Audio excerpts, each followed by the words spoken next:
Nós temos que nos afastar das redes sociais. E como fazer com que os jovens, as crianças da atualidade façam isso? Eu entendo que é um processo educativo, que é na escola que isso deve ocorrer. E é isso que faz com que a gente olhe para o outro ser humano com uma visão solidária e acolhedora, que é o que o mundo precisa hoje, né?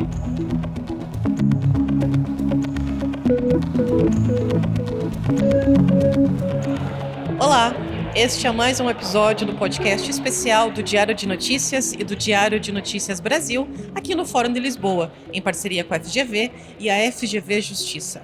A nossa convidada deste episódio é a Silvia Fingerucci. Ela é coordenadora de Cultura e de Sustentabilidade da FGV Conhecimento e também foi a grande idealizadora e que coordenou e curou a Semana do Brasil aqui em Lisboa, com atividades muito interessantes voltadas à cultura e ao conhecimento. Silvia, e essa é justamente a minha primeira pergunta. O que é que te inspirou na escolha das atividades e das pessoas que participaram da Semana do Brasil aqui? Bom, a Semana do Brasil em Lisboa, ela é um evento paralelo ao Fórum de Lisboa, né? E com isso, o ponto de partida da programação é o próprio Fórum de Lisboa.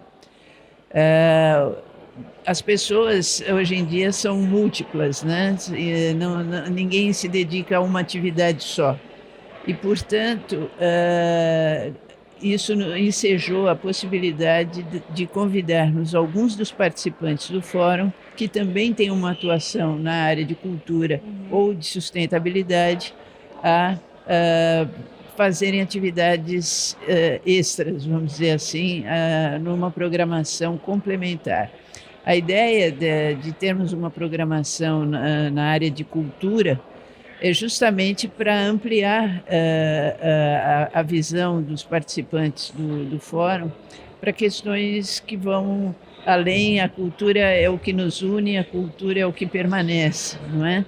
Então, com isso, nós tivemos a oportunidade de convidar, por exemplo, o professor Zé Roberto Castro Neves, que além de militar, de ser um advogado brilhante e dar aulas na universidade, ele também é um escritor e se tornou membro da Academia Brasileira de Letras o ano passado.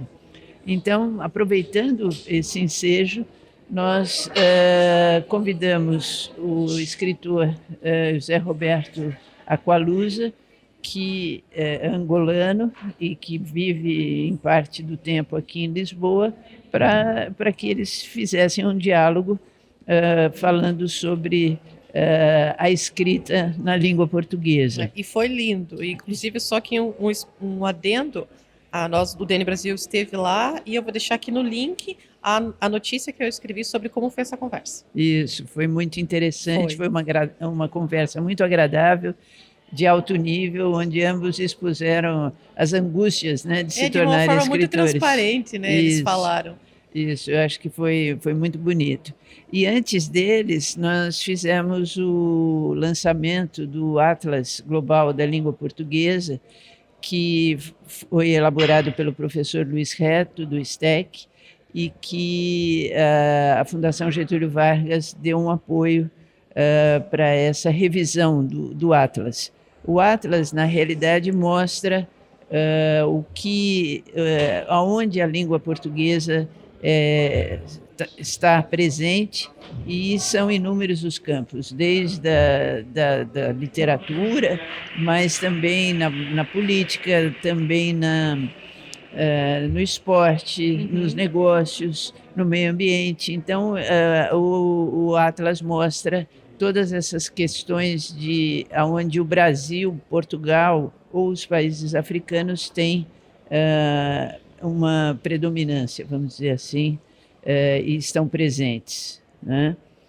Então, além disso, hoje, mais tarde, nós faremos dois lançamentos de livros que a Fundação Getúlio Vargas apoiou a edição, que um na área de cultura e arte, e de literatura também, da Marta Fadel, que é também advogada, e ela escreveu um livro sobre as mulheres na arte e na literatura. Ela a família dela tem uma grande coleção de arte e, além disso, ela estudou essas personagens femininas na história do Brasil. Junto com ela estará presente Hugo França, que é um escultor e artista plástico. Belíssimo trabalho dele. Que faz os seus móveis, que ele chama, são móveis esculturas, a partir de árvores mortas.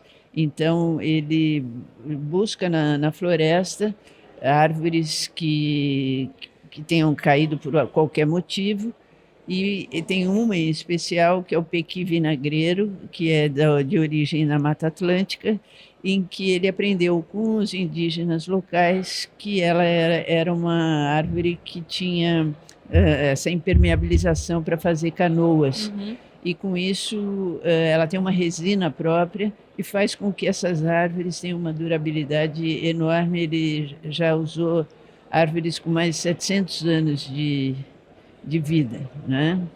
Então, esses 2 livros, a Fundação Getúlio Vargas apoiou, ambos têm o prefácio ou textos do Paulo Herkenhoff, que é um curador, um dos maiores críticos de arte brasileiros, que é também colaborador da Fundação Getúlio Vargas, que infelizmente não está aqui em Portugal, mas é o nosso principal parceiro nas atividades ligadas à arte na Fundação Getúlio Vargas. Uhum. Silvia, eu queria abordar um assunto que é um assunto que me inquieta bastante e que foi comentado na sessão com o Agualusa e com o professor José, que é: como você avalia hoje o consumo da cultura? Porque me parece que hoje o consumir cultura é ficar olhando vídeos no TikTok e no Instagram, não se lê com profundidade os grandes romances. Como é que a gente sai desse momento raso de conhecimento para ir para um conhecimento realmente profundo, aquele que nos transforma e que nos faz ver o mundo de uma maneira diferente? Então, eu acabo de sair da palestra do Thomas Friedman, onde ele falava sobre isso. Nós temos que nos afastar das redes sociais, não é? E como fazer com que os jovens e as crianças da atualidade façam isso? Eu entendo que é um processo educativo, que é na escola que isso deve ocorrer. Então, os professores, as famílias devem estimular as crianças e os jovens a não criarem essa dependência das telas. Que se cria muito fácil, né? Em segundos você está viciado. Então, e elas devem ter uma educação para o uso das telas, né? Lógico que hoje em dia ninguém vive sem as telas, mas nós devemos nos policiar e criar a cultura da vivência real, não é? Então, visitar uma exposição de arte é totalmente diferente do que assistir um vídeo sobre um artista. Ler um livro é totalmente diferente do que assistir um filme. Isso a gente pode testemunhar, né, em primeira pessoa. Você lê um livro e depois você assiste um filme. São 2 linguagens completamente diferentes, ambas, cada uma com seu valor, mas são experiências diferentes. Mas o conhecimento profundo ele vem dos livros. Isso. Então, só é na educação, né, no processo educativo do ser humano é que isso se dá, e eu acho que é possível, sim, convivermos com as telas e, ao mesmo tempo, termos o tempo do livro, o tempo da arte, e por aí, do teatro e do cinema e de todas as manifestações artísticas reais, né? E também que hoje em dia se apoiam também da inteligência artificial, usam muito esses mecanismos, então a tecnologia está presente em tudo, né? É isso de se afastar das redes sociais. Eu, por exemplo, eu não tenho Instagram, estou cada vez mais longe do Twitter, tenho LinkedIn por razões profissionais, mas é uma razão muito voltada à profissão. E esse é um assunto que me inquieta muito, sabe, Silvia, porque já entrevistei vários especialistas sobre isso.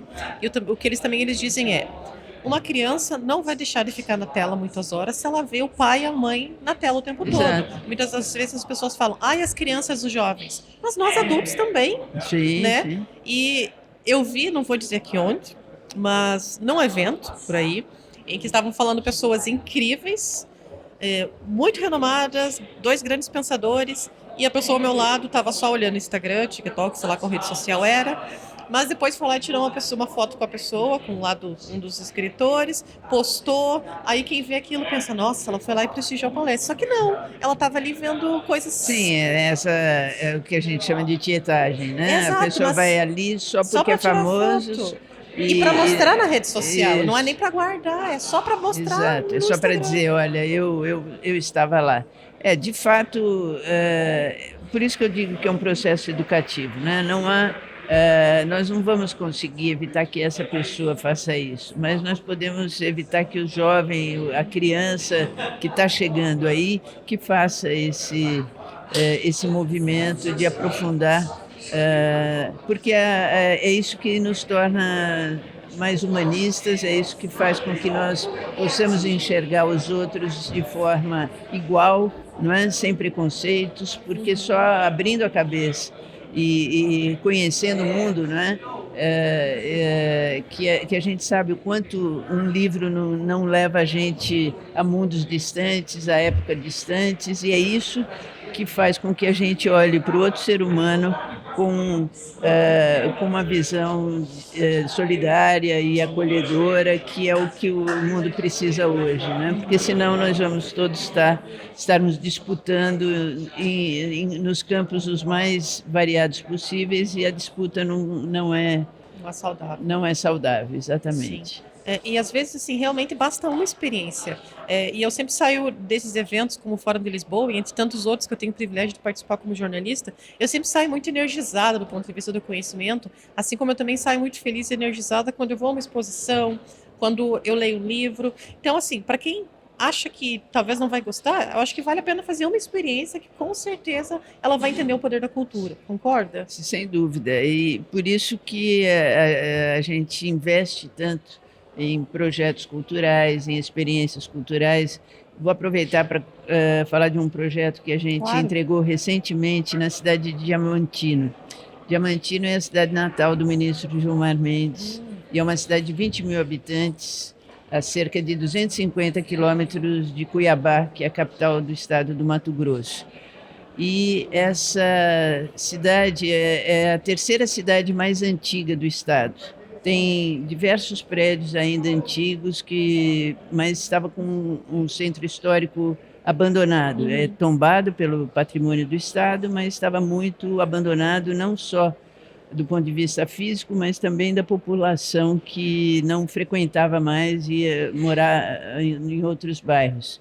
E nós estamos fazendo um projeto de revitalização desse centro histórico e selecionamos 5 prédios diferentes ali, espalhados por essa área, e já entregamos 2 deles. Um é um centro de gastronomia, voltado para a valorização da culinária local, onde hoje a gente faz cursos de tipos de pratos típicos, geleias e conservas, e mesmo de outros cursos.